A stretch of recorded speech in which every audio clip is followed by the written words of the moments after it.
జంతర్ మంతర్ దగ్గర సోమవారం జరిగిన చెలో సన్సన్ అత్యంత హింసాత్మకంగా మారింది. దాని గురించి నేను చెప్పాల్సిన అవసరం లేదు.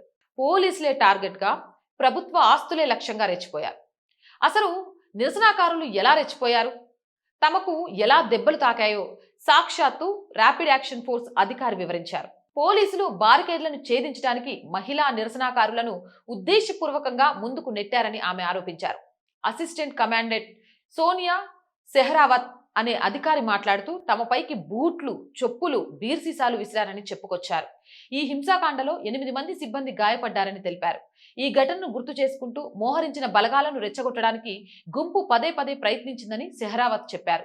హింస మధ్య చెలరేగిన తొక్కిసలాటలో కింద పడిపోయిన ఒక యువతిని రక్షించడానికి ప్రయత్నిస్తున్నప్పుడు తాను గాయపడ్డానని సెహ్రావత్ చెప్పారు.